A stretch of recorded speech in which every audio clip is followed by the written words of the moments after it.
I want to begin by thinking about the lessons of the suffrage movement and how that carries forward into the entire 20th century, and the lessons of the importance of making social change or pursuing justice, but also the lessons of the difficulties of making change and the backlash and setbacks that can happen along the way.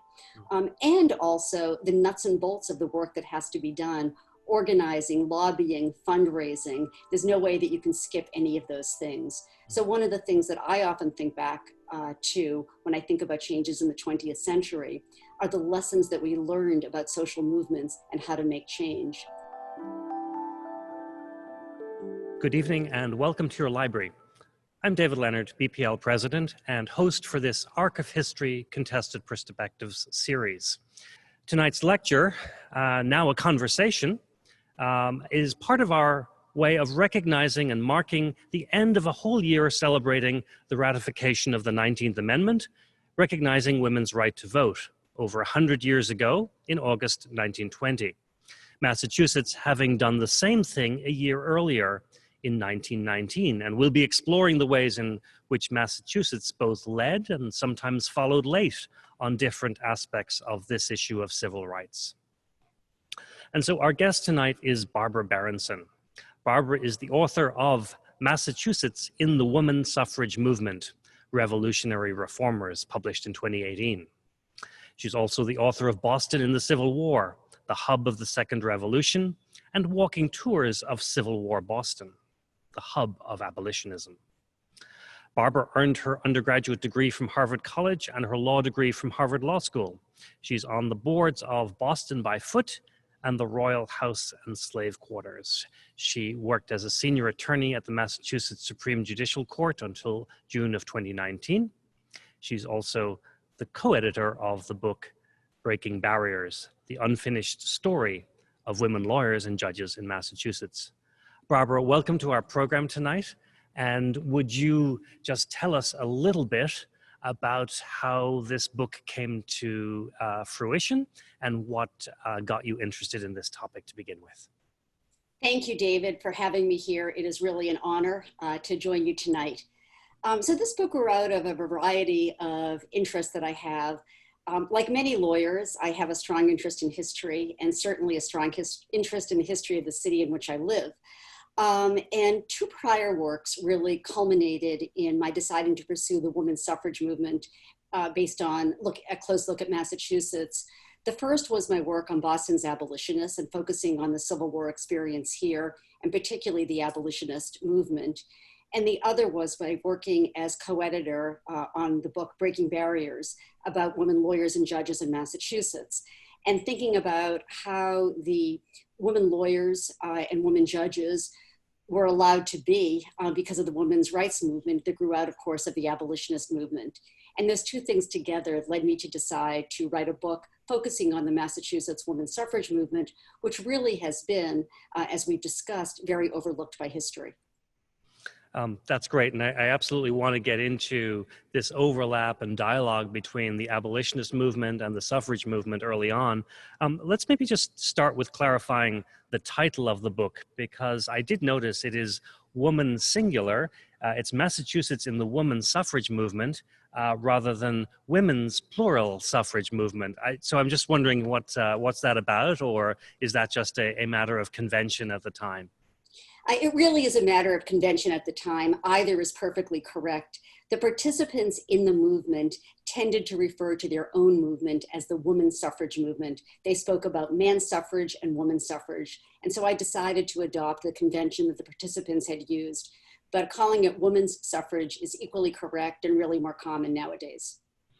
Great. Well, why don't we get started with some of the early figures in Massachusetts who, as far as I can tell, were part of getting the movement started. I've learned a lot from the book and encountered people whose either names I knew of or didn't know at all. But we have this wonderful group of sisters, the Grimke sisters, who, those are interesting pictures that we have of them showing. But can you tell us who they were and why are they so central to getting this movement started? So Angelina and Sarah Grimke are fascinating women. They were born in Charleston, South Carolina, the daughters of a wealthy slave-owning family in the South. And in 1819, Sarah accompanied her father, who was ill, to Philadelphia, where he traveled to consult with a Quaker physician. And while she was there, Sarah became involved with the Quaker movement and very enamored of the belief that it was wrong to hold slaves. Quakers, as a moral convention, believed that slavery was immoral and should not happen. And when Sarah returned home to Charleston, she conveyed her thoughts to her younger sister, Angelina. Some years later, after the death of their father, the two sisters moved to Philadelphia. They became Quakers, and they joined one of the very early female abolitionist circles that was organized by Lucretia Mott. And there in the 1830s, they discussed the evils of slavery, and they began to read the Liberator newspaper, which was published here in Boston, which was a radical anti-slavery newspaper dedicated to the immediate and total eradication of slavery from the United States. Now, we've got two interesting Boston Public Library tie-ins on this point, one of which is we have an entire run of the Liberator in our collection, which has recently been fully digitized and made available online. And then about 2 years ago, the Grimke sisters were honored through having a bridge in Hyde Park named after them. And the Hyde Park Historical Society is co-homed with a branch of the Boston Public Library in Hyde Park. I think you mentioned you were actually at that dedication ceremony. So wonderful to have these two women recognized for their early work. The next figure that comes to light is Lucy Stone, a slightly more familiar name. Would you tell us a little bit about her role in this movement and maybe the connection between her and the Grimke sisters? Absolutely. And I do want to mention that I would not have been able to do my work on Boston Civil War history without the wonderful resources at the Boston Public Library. Just to continue for one moment about the Grimke sisters to then bring up Lucy Stone, in the summer of 1837, after the Grimke sisters had corresponded with William Lloyd Garrison, they came here to Massachusetts, and they embarked, organized by the Young Female Anti-Slavery Society, on a speaking tour throughout Massachusetts, speaking to cities and towns about the evils of slavery. And while they were doing that, the congregational ministers and others who were wedded to the status quo, who objected to women taking a stance on political issues, essentially told the Grimke sisters, or told the people of Massachusetts, that their actions were leading to degeneracy and ruin and needed to stop. And the Grimke sisters, rather than doing this, continued to speak out against the evils of slavery, but also wrote a series of public letters in which they defended a woman's right to speak out on public issues and to take positions. And it was their influence that led Lucy Stone to first become involved in women's rights. And Lucy Stone, in fact, wrote of how sitting in her congregational church in West Brookfield, Massachusetts, where she grew up in the summer of 1837, and as she described it, she made her cousin, who she was sitting next to, black and blue as she jabbed her cousin as she listened to the congregational ministers read a condemnation of the Grimke sisters. And that's part of what led Lucy Stone to decide to devote her life to combating slavery and also to the cause of women's rights. Lucy Stone went off to Oberlin College after working as a school teacher to earn enough money. Oberlin College was, of course, opened as a radical experiment dedicated to educating women as well as men and Blacks as well as whites. And when Lucy Stone graduated in 1847, she returned here to Massachusetts and became a lecturer in the anti-slavery movement, but also began to speak out publicly on the cause of women's rights. And could you tell us just a little bit about what the reaction in general was like? Was this seen as, really surprising or, welcome, or a little bit of a mixture? Because these are the original pioneers who were speaking out, and just interested in terms of what your research was about to find out how was this message accepted, or were people shocked? Certainly condemnation was the prevailing norm. And this might be a good time to look at a cartoon called The Age of Iron, which shows the fear that people had about challenges to the status quo. And this is very important to keep in mind when people think about why was it such a big deal that ultimately women would want the vote, for example. And the reason was the fear that life as people knew it would be turned topsy-turvy. And so this wonderful cartoon, for example, illustrates a woman putting on traveling clothes, leaving home to get into a coach driven by a man, while it's her husband who is the one at home doing the sewing and taking care of the child. So this threat to social norms, to tradition, to the way things had been.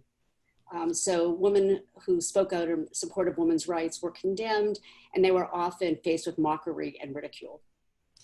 Now, I think we're hearing in some of the speeches given by these early women linkage between women's rights and being anti-slavery in general. So this doesn't continue throughout the movement without becoming complicated, but at these early stages, it feels like there's quite an alignment between the beginnings of the women's suffrage movement and the abolitionist and anti-slavery movement at the same time. That is definitely correct. Some historians have called the women's rights movement the child or stepchild of the abolitionist movement, and that's a fair way to describe it. In these early years prior to the Civil War, you would be hard-pressed to find anybody, I think, who supported the women's rights movement who wasn't also active in the anti-slavery movement. Because the two movements went hand in hand for really two reasons. One is because women were speaking out against slavery, and so that caused them to think about their right to do so and participate in public life. And the other reason was, in the minds of some women, the rights that they lacked in society essentially made them not that different from those who were enslaved. Maybe let's just move a little bit further to the Seneca Falls event and some of the homegrown events in Worcester, Massachusetts, and let's do a little compare and contrast there in terms of the first gatherings, because what we've talked about so far, the early women pioneers and their speaking tours and just bringing information and education to everybody. But then the next step appears to be, let's have conventions, gatherings, and that appears to be the next step as I read it in the development of this phase of the movement. Yes, absolutely. I mean, the women's rights movement was modeled after the anti-slavery movement. And besides publishing and speaking, they held anti-slavery conventions.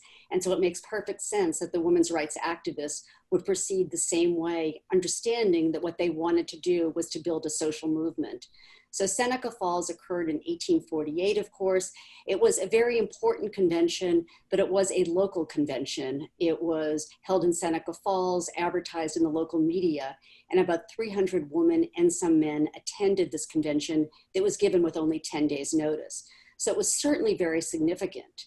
But as I discuss in the book, the larger initial convention was actually one held 2 years later in Worcester, Massachusetts, that was advertised for a period of 6 months, and where women and some men from 11 states, 1,000 people, flocked to Worcester for what was billed as the first National Women's Rights Convention.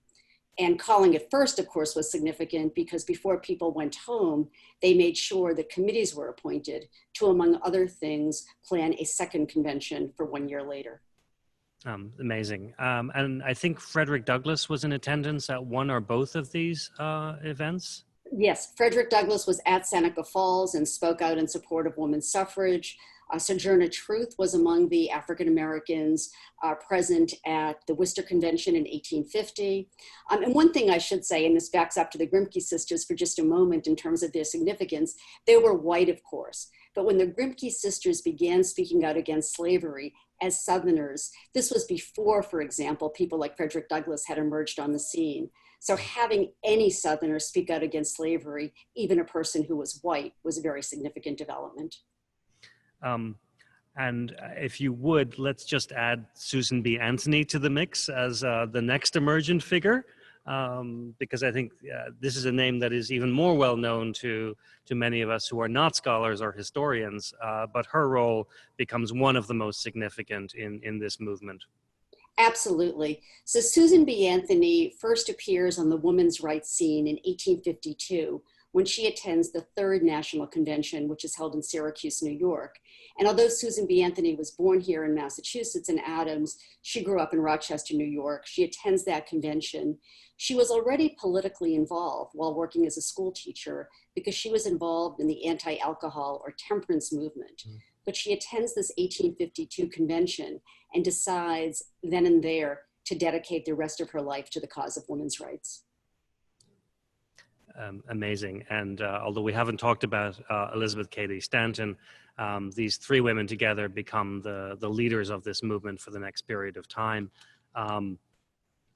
So you actually, in the book, and I can't find the reference right now, but refer to this period as thinking about intersectionality, as we would call it today, in some ways, because it brings together the multiple identities that women and women of different backgrounds were using as the basis for their participation in the movement, which I think is just a brilliant insight.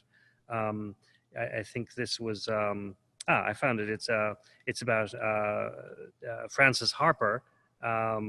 And she calls particular attention to the plight of Black women in language that emphasized what is today called intersectionality of gender and racist discrimination. That's on page 47 if anyone wants to check it out. So I think that's a fascinating read on bringing together identity issues in the early 19th century.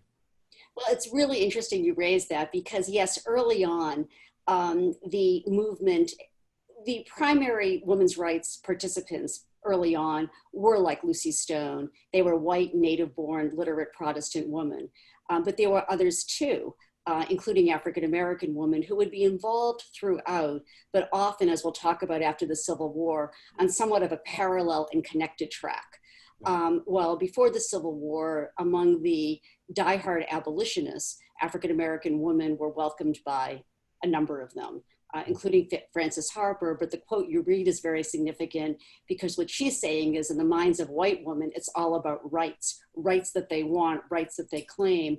But to African-Americans, given the racist society in which they live, they have to talk about wrongs, not just rights.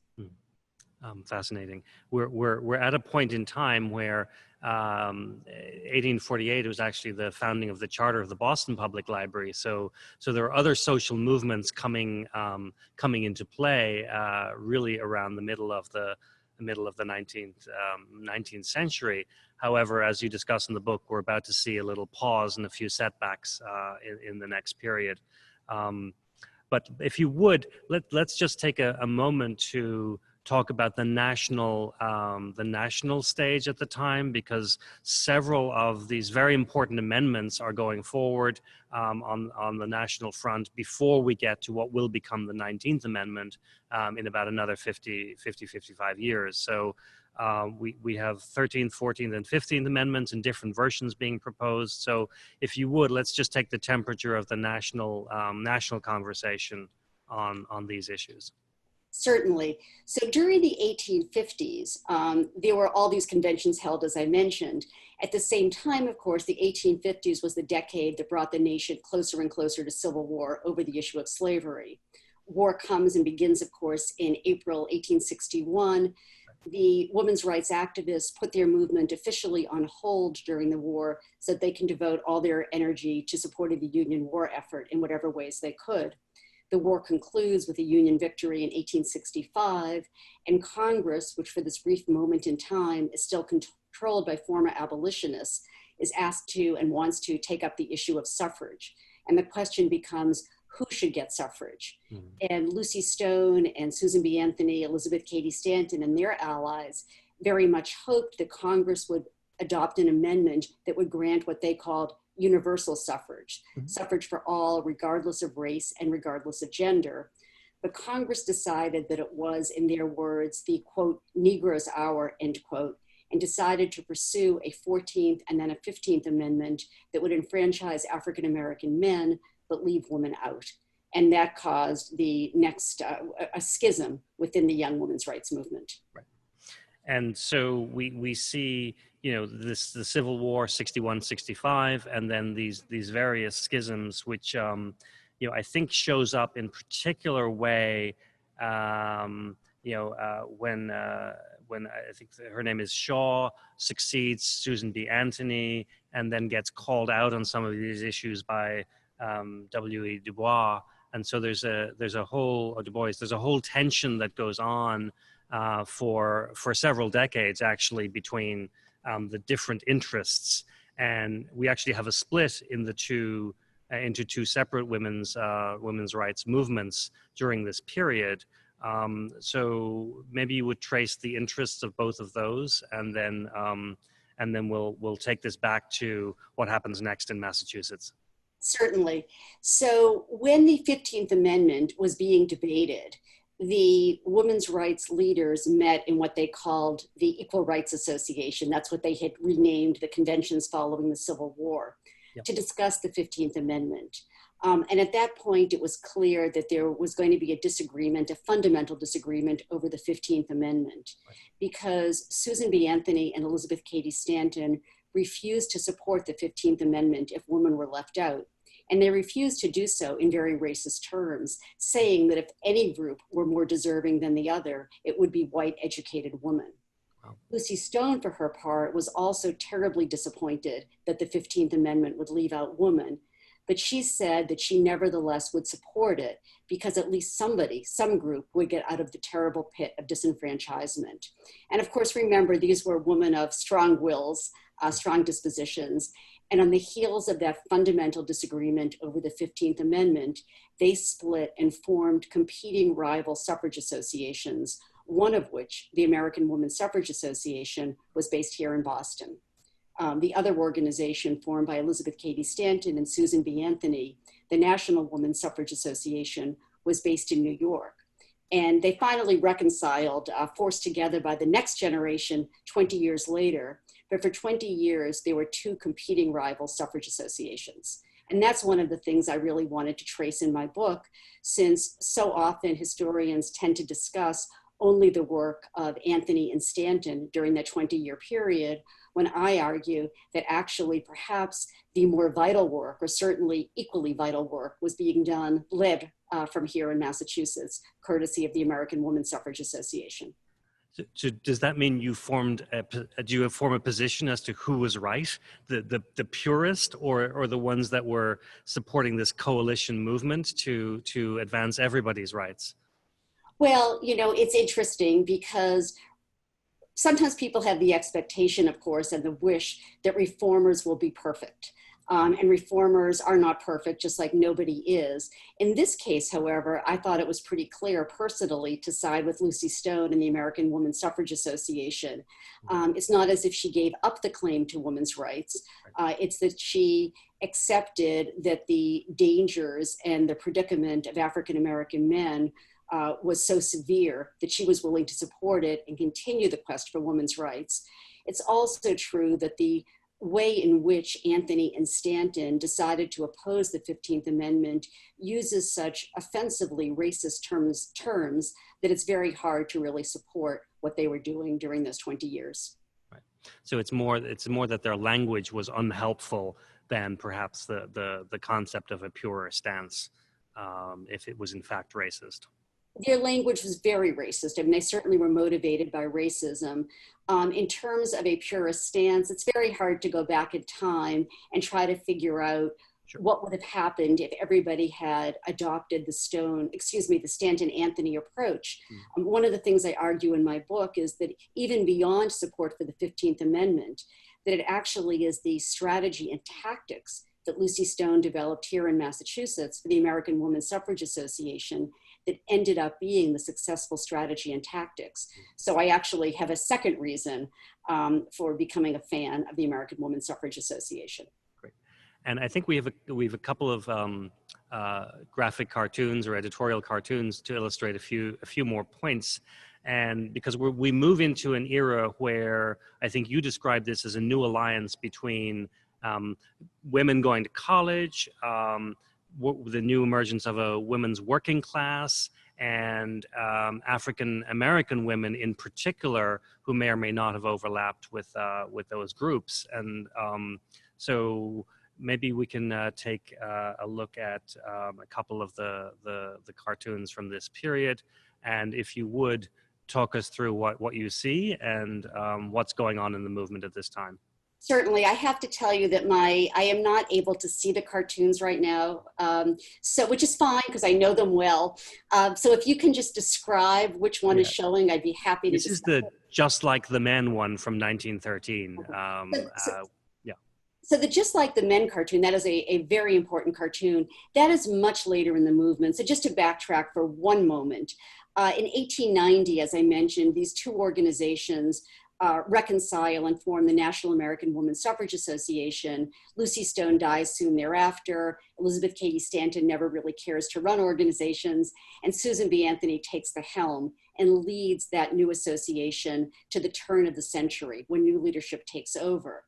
And one of the things that happens when the new organization is formed is it continues the racist tendencies of the National Woman Suffrage Association. That's not just out of historical continuity. It's also, of course, that this was a very racist time in American society. The heyday of Jim Crow laws in the South, African-American men had been fully disenfranchised of the right to vote, laws of segregation, and so forth. And so the National American Woman Suffrage Association adopts the prevailing attitude, is focused only on gender, wants to leave race out of it.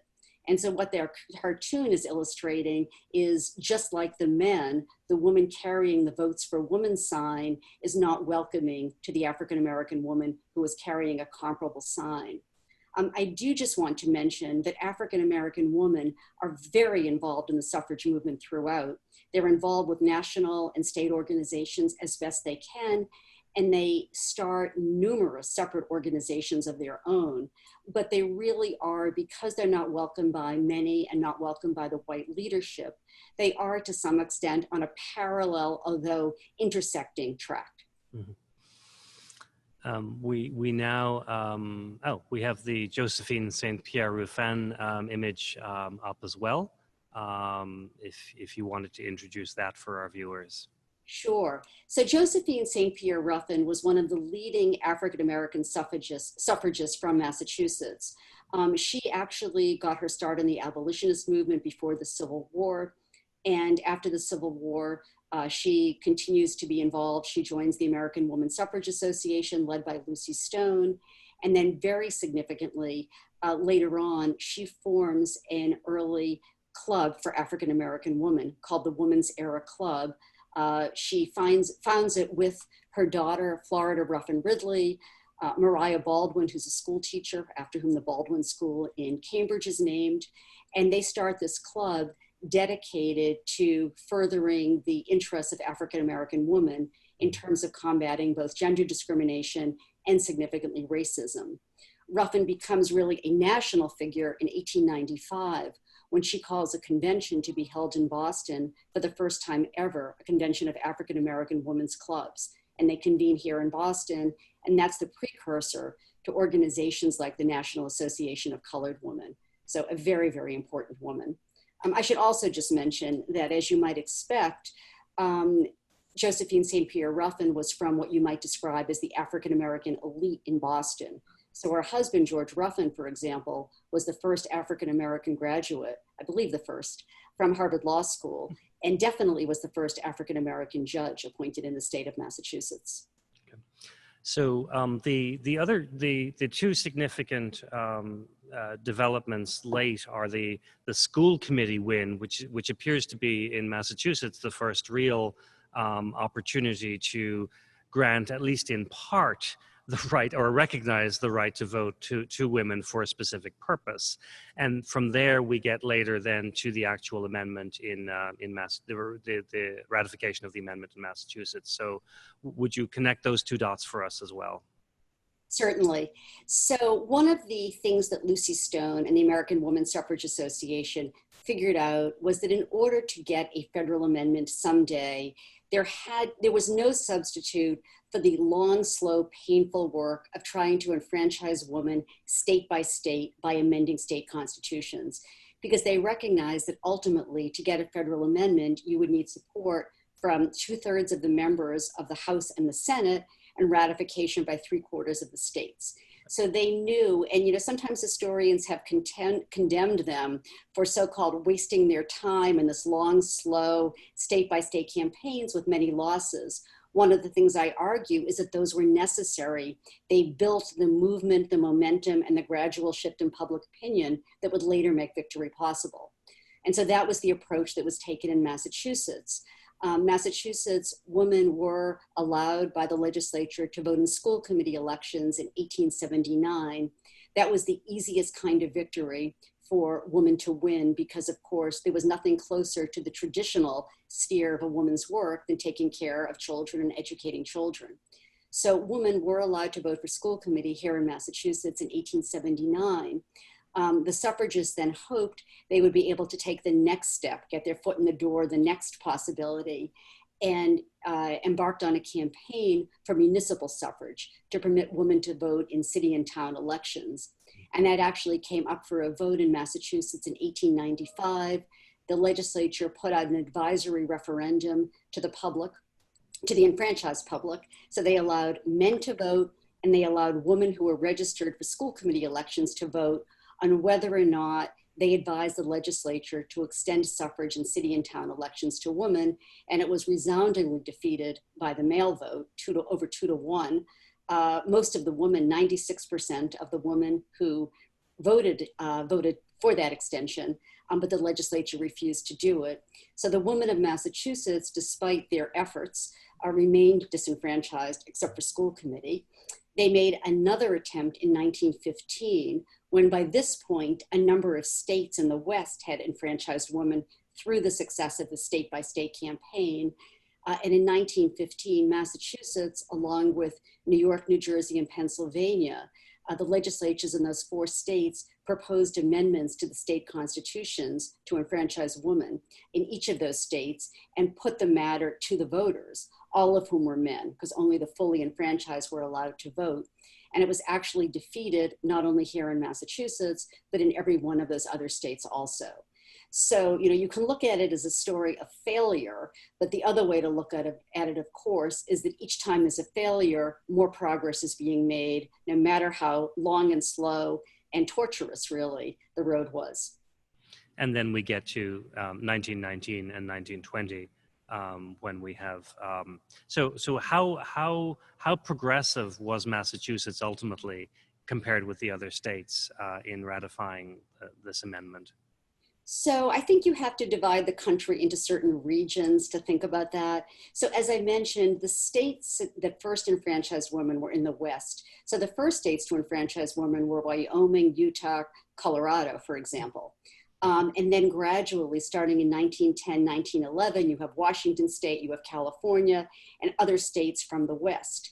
The South was not interested in enfranchised women. First of all, the South was very conservative. And secondly, in a region of the country that was busy disenfranchising African-American men, they were certainly not eager for the federal government to come and tell them who should be able to vote. So the South was uniformly opposed to the women's suffrage amendment. The Northeast was resistant, did ultimately come around. Massachusetts, for example, does ratify the 19th Amendment.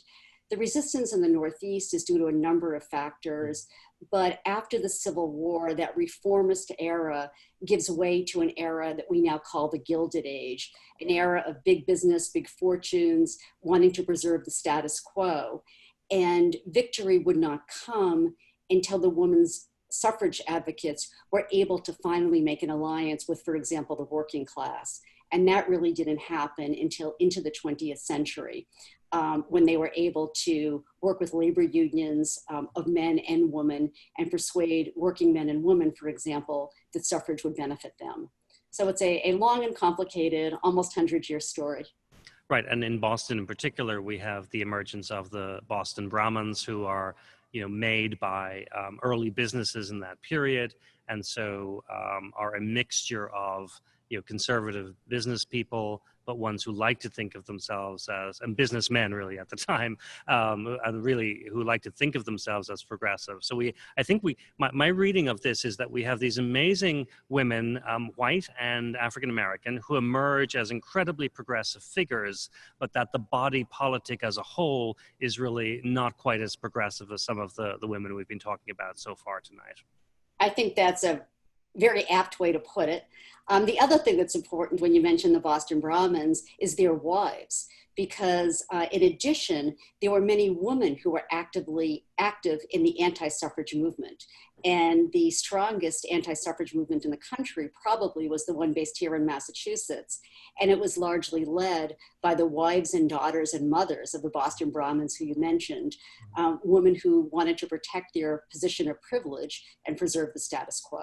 And we see also it's those women who are a large part of the anti-slavery movement as well in this era, who are corresponding with individuals across the country, which you can also see from the library's own anti-slavery collection, which is fascinating. There is one more cartoon we'd just like to take a quick look at, and that is Type Has Changed. And then I want to encourage people to throw a question into the Q&A option in Zoom. We do want to look, after we talk about this, through the 20th century and lessons learned for today. But let's talk about this, not just a fashionable change, but a way of regarding the suffragists during this period. So the type has changed is perhaps of the dozens, hundreds of wonderful cartoons. This is one of my personal favorites, because the type has changed. First of all, the figure on the left, the sort of unattractive suffragist, is the way that the mainstream press portrayed this movement for decades, that suffragists were unattractive, spinsters, masculinized, exactly what you would not want to be. And that was very persuasive to many people, undoubtedly. And one of the things that happened in the 20th century, when a new generation of suffragists came on board, some of whom were college educated, they brought youth, they brought energy, they brought new strategies and tactics, some that they invented themselves, some they borrowed from, for example, the suffrage movement in England, going out into the streets. In their words, they wanted to take the movement out of the parlor and into the streets. And one of the things that they tried to do was reshape the image of the suffrage movement so that suffragists would be what everybody should want to be. They were young, vibrant, vivacious, attractive. And that cartoon captures that shift. Wonderful. It's so clear. A little stereotypical, but so clear as a cartoon. Great. So we're at 1920, and now here we are, almost 100 years later, a little over 100 years later. Are there a couple of highlights just in terms of women's rights more generally from the rest of the 20th century that you would want to pick out that tell us a little bit about milestones along the way to where we are today? Certainly. I guess first of all, I'd want to begin by thinking about the lessons of the suffrage movement and how that carries forward into the entire 20th century, and the lessons of the importance of making social change or pursuing justice, but also the lessons of the difficulties of making change and the backlash and setbacks that can happen along the way. And also the nuts and bolts of the work that has to be done: organizing, lobbying, fundraising. There's no way that you can skip any of those things. So one of the things that I often think back to when I think about changes in the 20th century are the lessons that we learned about social movements and how to make change. In terms of milestones of the 20th century, there are so many, and it's hard to know where to start. And then, of course, particularly as we sit here so soon after the death of Ruth Bader Ginsburg. But I would certainly say that one of the milestones, even though it has failed, has been the repeated attempts for an equal rights amendment, which we certainly can discuss in more depth. President Kennedy's commission in 1960 to study women and their status in the country that led to things like the Equal Pay Act. And the 1920s themselves, going right back to after the women's suffrage movement. People often don't ask what happened next. They somehow think that people must have had victory, packed up, and gone home. And of course, some women did do that, but many, many did not. They formed the League of Women Voters, Alice Paul, who had become a leader of the National Woman's Party, continues on and debates over issues like bills to expand child and maternal health, a child labor movement, the Equal Rights Amendment in its first incarnation. All of these things happen right away in 1920. And one other thing I guess I should just mention as we talk about 1920 that I just want to always point out is that 1920 is, of course, an important milestone. Passing that amendment, adopting to the Constitution, is a great democratizing event, but it is not the end of the story because, of course, no sooner did African-American women become enfranchised under the 19th Amendment than they were immediately stripped of their right to vote in the South. And they, by and large, were not allowed to vote in the South until the Voting Rights Act of 1965. Similarly, Native American women, Chinese immigrants, and certain other groups were left out also. So it's not as if 1920 is this resounding victory. It's a very important milestone of progress on a road still to be completed. Yeah, and we always, I think, when we have a little distance from some events, have this sense of, you know, one step forward or two steps forward and one step back or hold in place. And I think that's about movement building and the arc of particular developments. The later 20th century to today piece of this from the 1960s involves the Equal Pay Act in 1963, but then some of the commitments in that get taken up in the Lilly Ledbetter law. And so could you just tell us and our viewing audience about the arc of those important developments? Certainly. So, of course, change in women's rights has happened in many different fashions, some through the courts, some through legislation, some through other societal changes like the admission of women to venues of higher education and so forth. When it comes to those laws, I mentioned very briefly President Kennedy's commission. So he appointed this commission really in large part at the urging, among others, of Eleanor Roosevelt. And one of the things that came out of this commission in 1963 was the first act to address gender discrimination, and that was an Equal Pay Act. That was very significant because it did promise equal pay for equal work to men and women, but it was very limited because it promised equal pay only for equal work. And one of the problems in American society is that the work that women were able to get and able to do generally wasn't equal. Men were executives while women were their secretaries. Men were doctors typically, while women were typically the nurses, and so forth. So the Equal Pay Act was a big milestone, but not enough. The Lilly Ledbetter Act is many years later because that's passed at the very beginning of President Obama's administration. So that would be in 2009. And that's legislation that was corrective based on a Supreme Court case of a couple of years earlier. And that case was also addressing wage discrimination. And what happened in the Lilly Ledbetter case is that Lilly Ledbetter brought a lawsuit claiming that she wasn't paid equally to men in the company where she worked. And she wasn't able to bring the lawsuit on the grounds that what's called a statute of limitations, which is a period of time a person has to bring a particular claim, that statute of limitations had expired because she had been being paid for more than 180 days.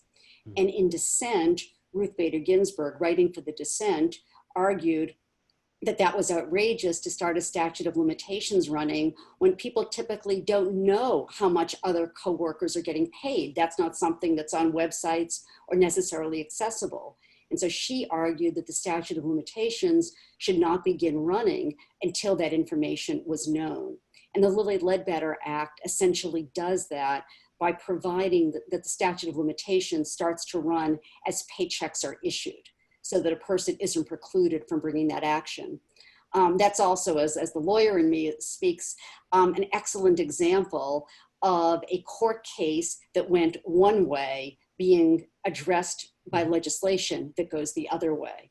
It also points out, of course, the value of dissents. You know, sometimes people wonder, why are dissents important? And one of the reasons dissents are important is by showing another path, another way forward. And of course, just to continue that story, we then have in 2007, the White House exempting businesses of over 100 employees from reporting some of that data. So really, we have a dialogue here between the Congress, the Supreme Court, and the executive branch, all complicating the end result. And this is not done. This is a work in progress, right? This isn't the American experiment of democracy. I do want to shift to a few questions that are now coming in from the audience. One is, we'll start with Laura's question, which is really a historical aspect of our conversation tonight. And it's asking, how far ahead or behind was the US suffrage movement in these early years that we were discussing at the top of the hour compared to the rest of the world? That's a great question, because it's so important to always to think about what's going on elsewhere. And the answer was the United States was fairly early in the 19th century, really because of the activism of the abolitionist movement. But the United States ultimately falls behind. So the first nation to enfranchise women is New Zealand in 1893. Some other nations begin to enfranchise women. And one of the things we didn't get to talk about yet tonight is what really helped to propel final victory. And one of the things that helped to propel victory was World War I and the United States' entry into World War I. And for a variety of reasons during World War I, a number of European nations began to enfranchise women. Women had contributed so much to supporting the war effort in those nations. And that was one of the things that led President Woodrow Wilson, who had been an opponent of women's suffrage, to finally come around by 1918 and decide that he needed to embrace women's suffrage so that he could do what he wanted to do, which was propose a League of Nations once the war was over and the Allies had been victorious, and do what he called, in his words, make the world safe for democracy. So the back and forth cross currents internationally are very important.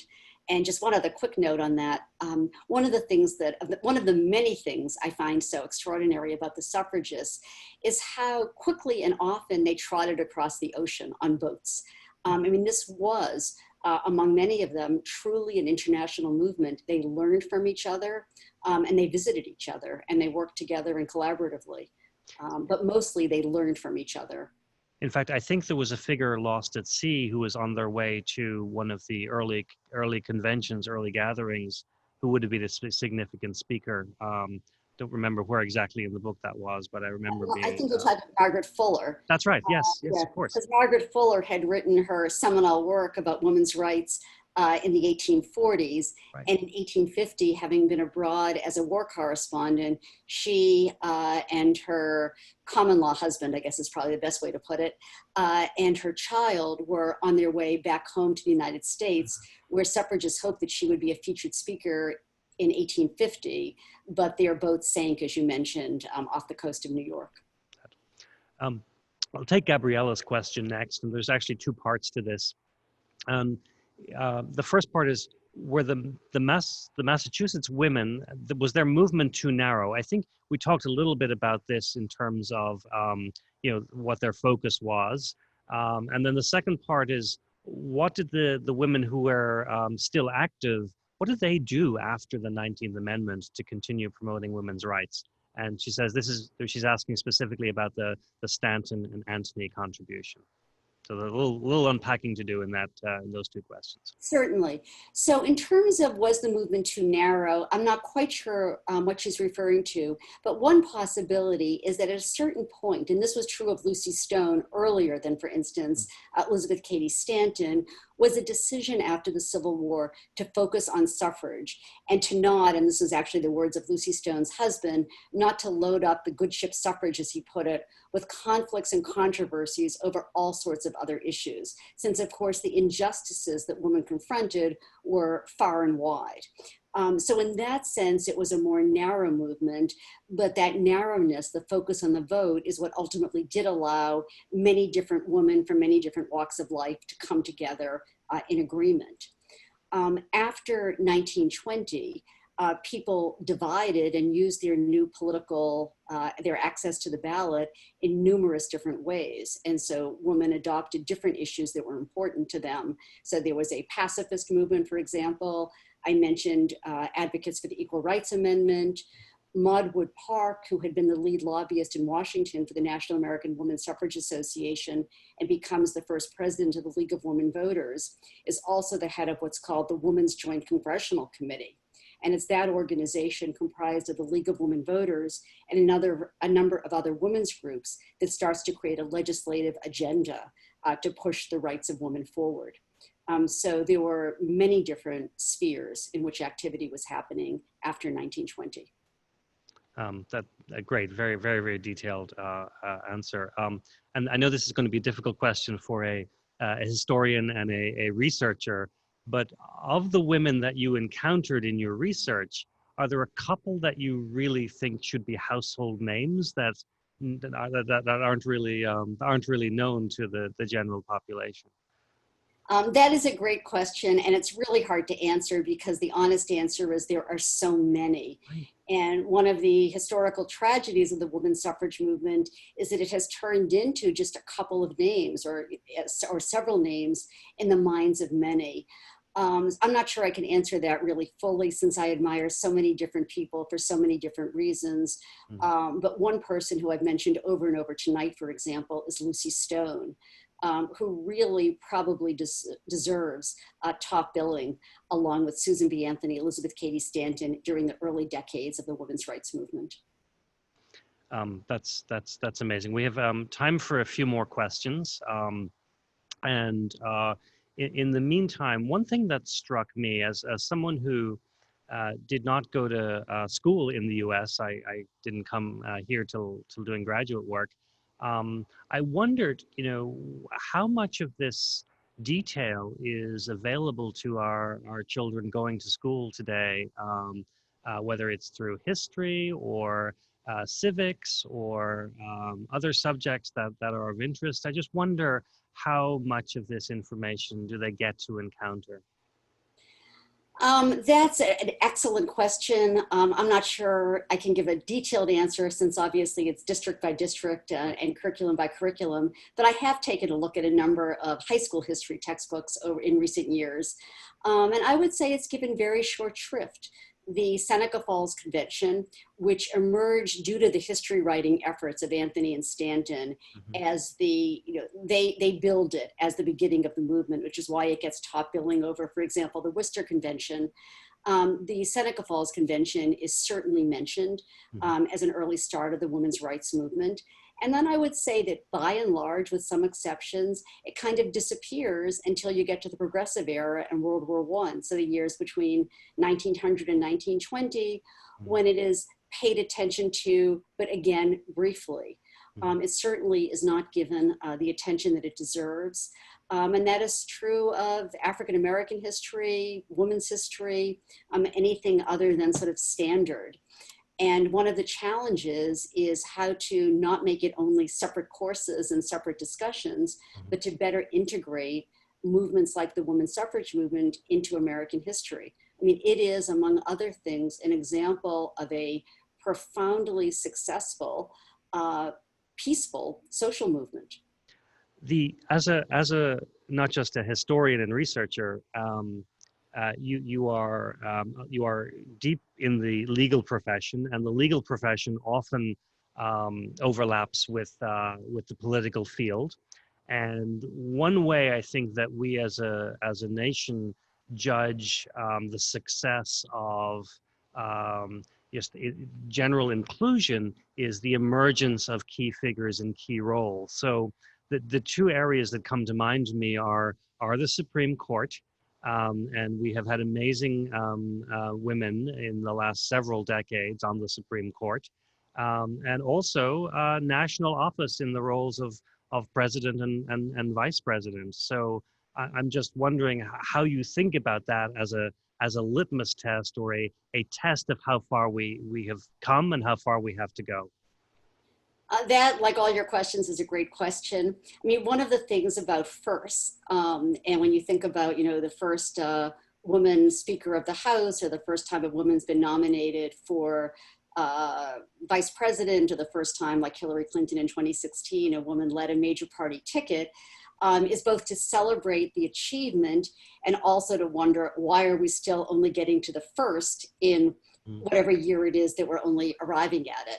So I think you always have to ask, both those questions. The other thing, of course, is that the women who emerge as leaders are but a tiny, tiny sample. What matters so much are all the foot soldiers and the people running for state legislature and the House and people making changes in all sorts of walks of life. But certainly we have seen progress on the national political front. And of course, Kamala Harris running for vice president on this year's Democratic Party ticket. The Supreme Court, similarly, up until very recently, we had several women sitting on the court. Elena Kagan, Sonia Sotomayor, Sandra Day O'Connor, of course, was the first woman appointed to the court. And while appointed by Ronald Reagan, a conservative Republican, wrote a number of very important opinions in support of women's rights. And then, of course, Ruth Bader Ginsburg, about whom it's really impossible to discuss women's rights over the last 50 years without thinking about her, both her role as an advocate, where she argued before the Supreme Court so many times, making the argument that the Equal Protection Clause should apply to gender, and led the court to issue so many rulings that struck down much discriminatory legislation against women. With her death, of course, we now have another woman nominated for the Supreme Court. We'll see what happens. But that recent nomination, I think, also raises another question, which is it enough to share gender, and the difference between sharing gender and sharing values. And so when I look at a woman, I'm always, pleased to see a woman achieve in high places. But when it comes to a very significant position in government, for example, I always want to ask, is this person somebody who advocates to improve the lives of women? Is this somebody who advocates for the welfare of most women? Or is this just simply somebody with whom a gender is shared? And of course, just like with the men, sometimes people ask me, what do I think about the women's vote? And my first response is always, well, what do you think about the male vote? Because there is, it's not a monolithic block, of course. Right. Thank you so much for that. As we get closer to wrapping up, is there a particular piece you would like to read or point people to later from the book? That's a very kind question, and we touched on so many different aspects. I think, I'm just thinking if there's, I guess one of the things I will just remind people of is the limitations of the 19th Amendment, and just in a few sentences, very, very briefly, which I think is just so important to keep in mind as issues of who has access to the vote remain such contentious political issues today. So very briefly, adoption of the 19th Amendment was the end of only one story. Much work remained. The amendment did not secure the vote to women and men disenfranchised because of race. It did not lead to the abolition of other laws that perpetuated gender discrimination. In many states, including Massachusetts, it was read so narrowly that it did not even invalidate laws limiting jury service to men. Nor did women become a unified voting bloc dedicated to obtaining additional legal rights for themselves or other victims of historical injustice. Nevertheless, despite its limitations, the 19th Amendment transformed and democratized the nation. So in that sense, and I think the reason I chose that is, to me, that is such an American story, that every victory is accompanied by limitations, of course. And so often when you're thinking about American history, those limitations squarely are based on race. And so some of the same disputes, same debates that were involved during the suffrage movement are still alive and active 100 years later.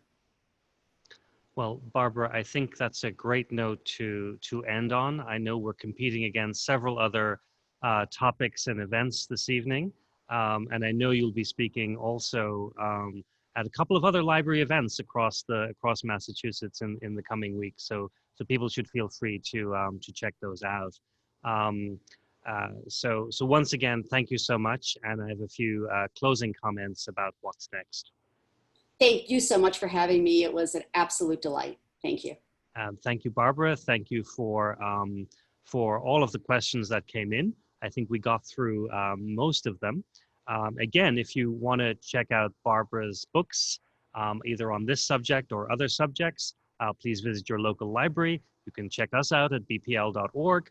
You can check out your independent bookstore wherever you are, and just calling out that Trident Bookstores is our bookstore partner on tonight's presentation. So on that note, Barbara, once again, thank you so much for joining us. Thank you to all our viewers and those who will be viewing us later online. Thank you, good night, and see you next time.